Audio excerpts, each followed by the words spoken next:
नमस्कार दोस्तों, फिर से स्वागत है आपका वर्कशॉप कैलकुलेशंस एंड साइंस की क्लास में, जो कि है अपना फर्स्ट ईयर की क्लास, जिसमें आज करेंगे अपन बात वर्क, पावर एंड एनर्जी, जिसको बोला जाता है, वर्क को बोला जाता है काम यानी कि कार्य, पावर को बोला जाता है शक्ति और एनर्जी को बोला जाता है ऊर्जा।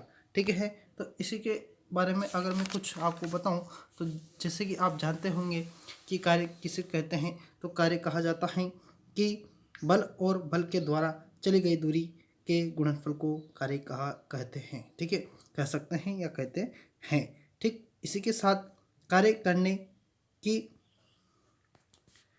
क्षमता को ही शक्ति कहा जाता है। और एनर्जी दो प्रकार की होती हैं, गतिज ऊर्जा या स्थितिज ऊर्जा। ठीक है, इसी के साथ अपन क्वेश्चंस पर आने से पहले मैं आपसे एक रिक्वेस्ट करना चाहता हूँ कि अगर आप पहली बार हमारे वीडियो को देख रहे हैं तो आप चैनल को सब्सक्राइब कर दीजिए, क्योंकि हमारे द्वारा आईटीआई के सभी सब्जेक्ट अनुसार वीडियो बना के आपके लिए तैयार किए जाते हैं, जो कि सभी सिलेबस अनुसार हैं। और सिलेबस समाप्त होने के बाद सभी ही मॉडल पेपर्स 2020 के लिए तैयारी करते हुए आपके एग्ज़ाम के लिए महत्वपूर्ण होंगे। ठीक है, तो आप चैनल को अभी तक सब्सक्राइब नहीं किए हैं तो चैनल को सब्सक्राइब कर दीजिए। पहले क्वेश्चंस पर आते हैं अपन। तो पहला क्वेश्चन है कि कार्य करने की क्षमता को कहा जाता है। कार्य करने की क्षमता को क्या बल या दाब या ऊर्जा क्या कहा जाता है? तो देखिए, कार्य करने की क्षमता को ऊर्जा कहा जाता है।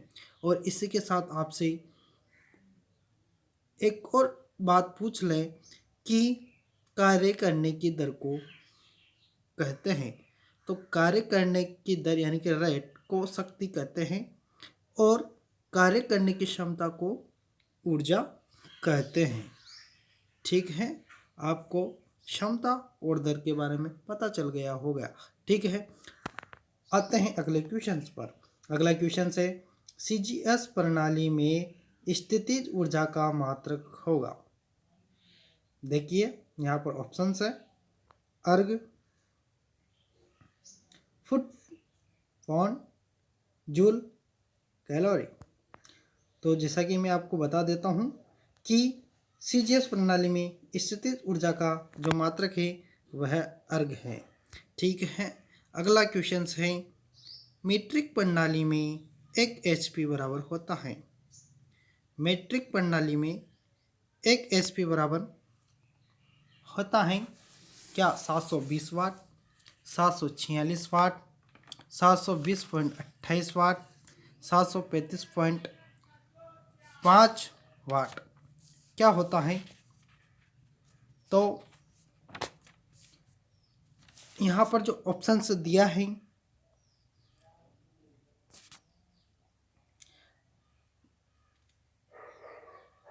डी वाला, यही ऑप्शंस आपके लिए सही हो जाएगा।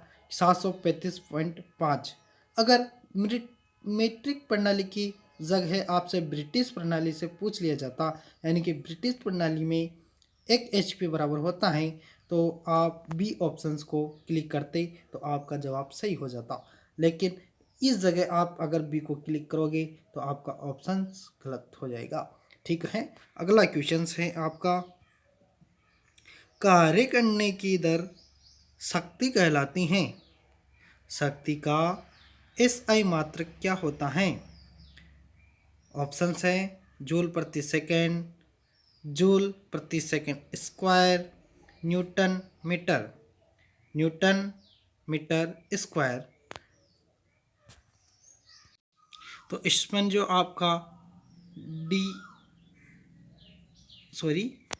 जो आपका दिया है ए आंसर, जो दिया है जूल प्रति सेकंड, यह आंसर आपके लिए सही हो जाएगा। इसी के साथ आपसे अगर ऐसे पूछ लें कि 1 वाट में जूल प्रति सेकंड होता है, क्या पूछ ले? 1 वाट में जूल प्रति सेकंड होता है, तो आप जरूर दीजिएगा आंसर यही, क्योंकि 1 वाट में जूल प्रति सेकंड भी एक ही होता है। ठीक है, तो आपका ऑप्शन यानी कि आंसर सही हो जाएगा। अगली क्वेश्चन पर आते हैं। अगला क्वेश्चन से ऊर्जा को न तो उत्पन्न और न ही नष्ट किया जा सकता है, यह कथन प्रदर्शित करता है। ऊर्जा के संरक्षण का सिद्धांत, हुक का नियम, गति का नियम या कोई नहीं। तो ऊर्जा के संरक्षण का सिद्धांत यह नियम को प्रदर्शित करता है। अगला क्वेश्चन है, यदि एक मशीन 10 जूल सेकंड की दर से कार्य करता है तो उसकी शक्ति होगी। यह क्वेश्चंस वही क्वेश्चंस आ गया जो मैंने अभी बोला था। जो यहाँ चौथा वाला जो क्वेश्चन था, इसी वाली यह पर बात आ गई है। 10 जूल सेकंड है तो वाट कितना होगा, जैसे कि मैंने पूछा था उसमें कि 1 वाट में जूल प्रति सेकंड होता है, तो एक ही जूल प्रति सेकंड होता है। उसी प्रकार यहाँ उल्टा पूछा गया है कि 10 जूल प्रति सेकंड की दर से कार्य करता है तो उसकी शक्ति होगी, तो 10 वाट ही होगी। ठीक है, अगला क्वेश्चन पर आते हैं। अगला क्वेश्चन है आपका, संपीड़ित कमानी द्वारा संचित ऊर्जा है ऊष्मा ऊर्जा, ध्वनि ऊर्जा, गति ऊर्जा या स्थितिज ऊर्जा।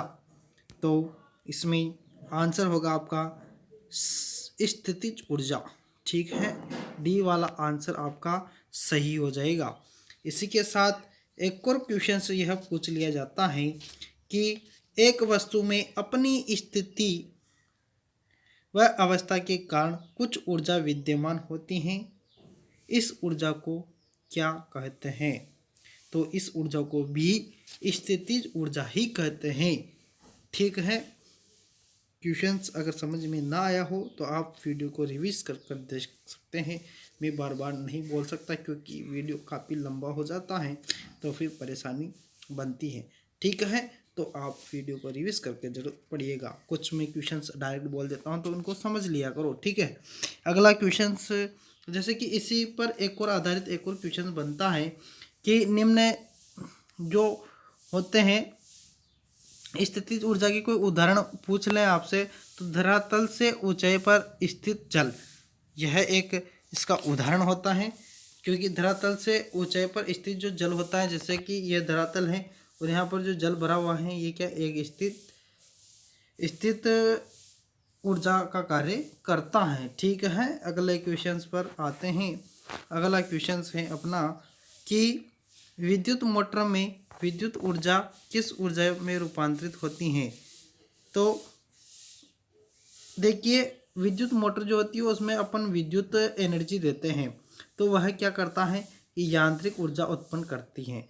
ठीक है, तो वह विद्युत ऊर्जा को यांत्रिक ऊर्जा में परिवर्तित करती है, तो आपका बी ऑप्शन आपका सही हो जाएगा। अगला क्वेश्चन है, इसी के साथ मैं आपको इसी से रिलेटेड एक और क्वेश्चन पर ले चलता हूँ जो कि है गतिज ऊर्जा है। तो गतिज ऊर्जा को आप विद्युत ऊर्जा कह सकते हैं, गतिज ऊर्जा को आप विद्युत ऊर्जा भी कह सकते, यांत्रिक ऊर्जा, गतिज ऊर्जा जो होती है उसी को अपन यांत्रिक ऊर्जा भी कह सकते हैं। ठीक है, आते हैं अगले क्वेश्चंस पर। एक व्यक्ति एक दीवार को धक्का देता है तो विस्थापित करने में असफलता रहता है, या तो वह करता है क्या कोई भी कार्य नहीं, ऋणात्मक कार्य, धनात्मक कार्य या अधिकतम कार्य?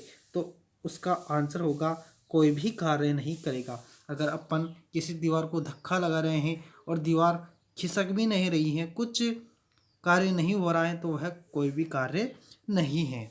ठीक है, इसी से रिलेटेड एक और क्वेश्चंस बनता है जो कि है, एक मनुष्य, सुनिएगा ध्यान से, एक मनुष्य अपने सिर पर बोझ लिए खड़ा है, अपने सिर पर क्या है कि बोझ लिए खड़ा है, तो उसके द्वारा किए गए कार्य की मात्रा होगी, तो वह क्या होगी? शून्य, क्योंकि वह बोझ लेके एक स्थान पर खड़ा है तो उसका तो कुछ कार्य नहीं है, बस खड़ा है।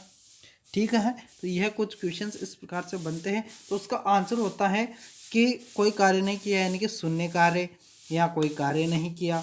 ठीक है, तो इन बातों का आप जरूर ध्यान रखिएगा दोस्तों। अगला क्वेश्चन है कि यदि किसी वस्तु के वेग को 2 गुना कर दें तो उसकी गतिज ऊर्जा होगी क्या 4 गुनी, 2 गुनी, 8 गुनी या समान? तो वह क्या होगी? 4 गुनी हो जाएगी। ठीक है, इस बारे में आप जरूर ध्यान रखिएगा। इसी के साथ एक और क्वेश्चन आप ये समझिएगा कि यदि आपसे पूछ लिया जाए कि यदि वस्तु की चाल, स्पीड आदि कर दी जाए तो गतिज ऊर्जा क्या होगी? तो क्या होगी? 1/4 रह जाती हैं। क्या रह जाती हैं? 1/4 रह जाती हैं।